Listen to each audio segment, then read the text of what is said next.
Hello everyone, welcome to railway Sansar. तो आज हम शुरू करने जा रहे हैं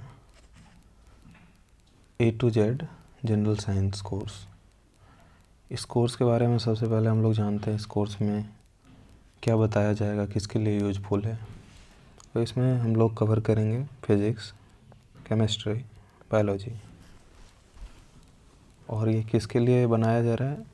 मेनली ये बनाया जा रहा है एलपी और टेक्नीशियन के लिए, जिसकी अपकमिंग वैकेंसीज है, काफ़ी ह्यूज नंबर में आ रही है।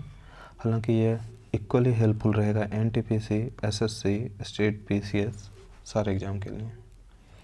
और इसमें न्यूमेरिकल पोर्शन भी कवर किया जाएगा, क्योंकि काफ़ी अच्छा वेटेज होता है एलपी टेक्नीशियन के एग्ज़ाम में। पीडीएफ भी दिया जाएगा। ट्रेड सिलेबस और इंजीनियरिंग ड्राइंग को भी कवर किया जाएगा। बायलिंगुअल होगी। इम्पॉर्टेंट टर्मिनोलॉजी को हिंदी में भी मेंशन किया जाएगा, ताकि हिंदी मीडियम के स्टूडेंट को दिक्कत ना आए, वो भी समझ सकें। तो चलिए ज़्यादा देर नहीं करते हैं और लेक्चर 1 की शुरुआत करते हैं। तो यहाँ पे फिजिकल क्वांटिटी के बारे में जानते हैं, भौतिक राशि। तो इसके लिए हम लोग सबसे पहले एक एग्जाम्पल लेते हैं। ये मैंने कोई एक ईंट यानी ब्रिक का टुकड़ा लिया है। डेफिनेशन में हम लोग देखते हैं any physical property of the material or system that can be quantified. Quantified का मतलब है जिसकी काउंटिंग यानी गिनती की जा सके। तो ये ब्रिक है। तो आइए हम इसकी कुछ फिजिकल प्रॉपर्टी देखते हैं। इसमें कुछ ना कुछ लेंथ रही होगी, कुछ ना कुछ वेट रहा होगा,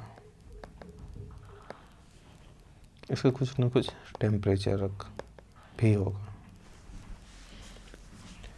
तो वेट को क्या हम क्वांटिटी में लिख सकते हैं?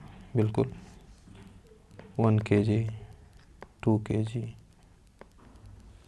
Length 4 centimetre, 8 centimetre. Temperature 10 degree Celsius, 20 degree Celsius, कुछ इस तरह से लिख सकते हैं। तो यानी आपने नोटिस किया होगा कि हर जगह कुछ न कुछ क्वांटिटी आई, क्वांटिटी आ गई। और फिर ये क्या है? KG, centimetre. एक्चुअली ये यूनिट है, यूनिट, जिसके बारे में हम लोग आगे जानेंगे। तो ये चीज़ फुलफिल हो गई कि किसी के फिजिकल प्रॉपर्टी को जब हम उसके क्वांटिटी के फॉर्म में लिख सकते हैं तो वो फिजिकल क्वांटिटी होगी। तो अब आगे हम लोग यूनिट के बारे में सोचते हैं। इसके एग्जांपल्स भी हैं, आप लोग देख लेना। लेंथ, मास, इलेक्ट्रिक करंट। तो आइए हम लोग यूनिट के बारे में जानते हैं। यूनिट के लिए भी हम लोग एक एग्जांपल को लेते हैं पहले।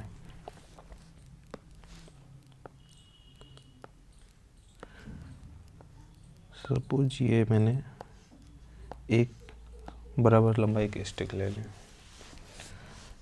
कोई पर्सन एक्स आए, उसको मैंने मेजर करने के लिए बोला।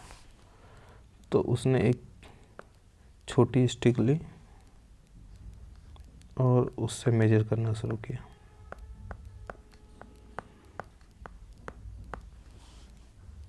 और एक कोई दूसरा पर्सन आया, उसने उससे थोड़ी बड़ी स्टिक ली। एक तीसरा आया, उसने उससे भी बड़ी ली। तो पर्सन एक्स क्या बोलेगा? इसकी लंबाई 5 है। पर्सन वाई क्या बोलेगा? इसकी लंबाई 4 है। पर्सन जेड क्या बोलेगा? 3 है। यानी आपने देखा कि सबने अपनी अलग अलग यूनिट ली और उससे मेजर किया। सेम यही चीज़ अलग अलग कंट्री वालों ने अलग अलग सिस्टम डेवलप किया। कोई बड़ी तो कोई छोटी। सेंटीमीटर छोटा होता है, मीटर बड़ा होता है। तो इससे समस्याएं हुई। हर कोई अपना अलग अलग यूनिट की यूज करेगा तो फिर प्रॉब्लम तो आएगी ही। तो इसलिए एक एसआई सिस्टम डेवलप किया गया। SI, international system of unit. ये एक स्टैंडर्ड यूनिट है जो हर जगह यूज होती है, हर जगह मान्य होती है। तो इसके कुछ एग्जांपल्स मैंने दिए हुए हैं। ये सारी एसआई यूनिट सिंबल है और ये एसआई यूनिट है। इन सभी के बारे में हम लोग आगे पढ़ेंगे। फिलहाल हम लोग बस एक बार देख लेते हैं। ये फिजिकल क्वांटिटी का एक डिवीज़न है। दो तरह से डिवाइड किया हम लोगों ने, एक on the basis of unit and their measurement, दूसरा on the basis of magnitude and direction. तो सबसे पहले हम लोग on the basis of unit and their measurement fundamental quantity के बारे में आते हैं। फंडामेंटल क्वांटिटी बेसिकली वो क्वांटिटी होती है जो बहुत बेसिक है। इसको बेस क्वांटिटी भी बोल सकते हैं। इसको किसी और के टर्म में नहीं लिखा जा सकता है, जबकि बाकी सारी फिजिकल क्वांटिटी इसके टर्म में लिखी जा सकती है। यानी डिराइव्ड क्वांटिटी वो क्वांटिटी है जो बेस क्वांटिटी के हेल्प से लिखी जा सकती है और लिखी जाती ही है। सप्लीमेंट्री क्वांटिटी वो है जो नाइदर बेस, ना बेस है और ना ही डिराइव्ड है। ओके, तो ये टोटल 7 है। फंडामेंटल क्वांटिटी 7 है, ये याद रखना है। और सप्लीमेंट्री क्वांटिटी 2 है और डिराइव्ड क्वांटिटी काफ़ी सारी हैं, इसकी कोई फिक्स काउंटिंग नहीं है। तो हम लोग अगले स्लाइड पे चलते हैं। तो ये फंडामेंटल क्वांटिटी है। फंडामेंटल क्वांटिटी, इन सभी को हम लोगों को याद करना है। 5, 6, 7 length, mass, time, electric current, thermodynamic temperature, intensity of light, quantity of substance.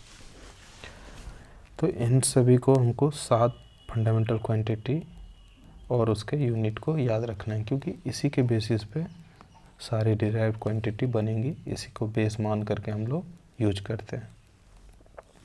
और 2 सप्लीमेंट्री क्वांटिटी, प्लेन एंगल की यूनिट रेडियन, सॉलिड एंगल की स्टेरेडियन।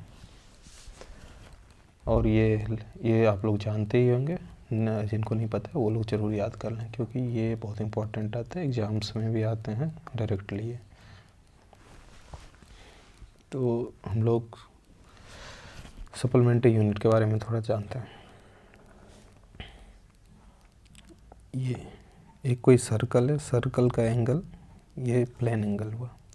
बट जब कोई सॉलिड, नाम से ही लग रहा है सॉलिड, कोई स्फेयर है, तो ये एंगल सॉलिड एंगल होगा। तो इसकी यूनिट क्या होगी जब भी हम लिखेंगे 1 रेडियन, 2 रेडियन, लाइक दिस। इसी तरह जब इसको लिखेंगे 1 स्टेरेडियन, 2 स्टेरेडियन, तो सॉलिड एंगल की जो यूनिट होगी वो स्टेरेडियन होगी और प्लेन एंगल की जो यूनिट होगी वो रेडियन होगी। तो हम लोगों ने समझ लिया फंडामेंटल यूनिट्स क्या होती है। फंडामेंटल यूनिट 7 होती है, जिसको हम लोगों को याद करना है। लेंथ की यूनिट मीटर, मास की यूनिट किलोग्राम, टाइम की यूनिट सेकंड, इलेक्ट्रिक करंट की ampere, thermodynamic temperature kelvin, intensity of light की candela, unit quantity of substance की यूनिट मोल। तो हम लोग अभी तक पढ़ लिया फिजिकल क्वांटिटी क्या होती है, वो कितने तरह की होती है। अब डिराइव्ड क्वांटिटी का एक लिस्ट दे दिया, वैसे हम लोग तो समझ चुके हैं, बट यहाँ पर एक एग्जांपल से भी हम समझते हैं। Speed equal to distance by time. Distance को हम अगर फिजिकल फंडामेंटल क्वांटिटी के अकॉर्डिंग देखें तो डिस्टेंस क्या है, एक फंडामेंटल क्वांटिटी है। और टाइम भी एक फंडामेंटल क्वांटिटी है। उसकी यूनिट डिस्टेंस की यूनिट मीटर, टाइम की यूनिट सेकंड। तो इस तरह से हम क्या देख सकते हैं, स्पीड क्या होगी, डिराइव्ड क्वांटिटी, क्योंकि हमने इसको फंडामेंटल क्वांटिटी के टर्म में लिख लिया। तो ये बातें आप लोगों को क्लियर हो गई होगी कि फिजिकल क्वांटिटी क्या होती है और यूनिट क्या होती है। शुरू से एक बार आप लोगों को ओवरव्यू दे दूं। फिजिकल क्वांटिटी के बारे में पढ़ा। फिजिकल क्वांटिटी क्या होती है, जिसको हम लोग क्वांटिफाई कर सकते हैं। उसके बाद यूनिट क्या होती है, यूनिट वो होती है जिसके टर्म में हम लोग फिजिकल क्वांटिटी का मेजरमेंट करते हैं। एसआई यूनिट क्या होता है, चूँकि डिफरेंट सिस्टम ऑफ यूनिट है, तो ऐसा ही सिस्टम वो सिस्टम होते हैं जिसके थ्रू हम लोग एक यूनिफॉर्मिटी लाते हैं किसी भी चीज़ के मेजरमेंट में, क्योंकि सेम चीज़ को कोई और कुछ और मेजर कर रहा है, जो कि हम लोग एग्जांपल में देखें एक्स कुछ और मेजर कर रहा है, वाई कुछ और मेजर कर रहा है, जेड कुछ और मेजर कर रहा है। तो बट ऐसा ही सिस्टम आने के बाद कोई भी किसी भी चीज़ को मेजर करेगा तो वो हमेशा सेम लेंथ आएगी। अब हम लोगों ने इसका डिवीज़न किया फिजिकल क्वांटिटी का, तो ये 3 तरह के में फंडामेंटल, डिराइव्ड, सप्लीमेंट्री।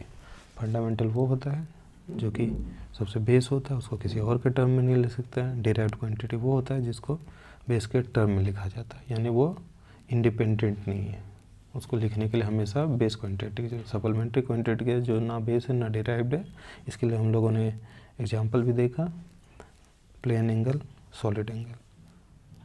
इसको रेडियन के टर्म में लिखते हैं प्लेन एंगल को, और सॉलिड एंगल को स्टेरेडियन के टर्म में। और ये हमने डिराइव्ड क्वांटिटी का एक चार्ट लगाया। ये सारी चीज़ें आगे आएगी, जब जब आएगी सीखेंगे। अभी आप लोगों को बस एक ओवरव्यू के लिए दे दिया गया था, तो होप आप लोगों को ये अच्छा लगा होगा। तो अब मिलते हैं नेक्स्ट लेक्चर में। Thank you very much.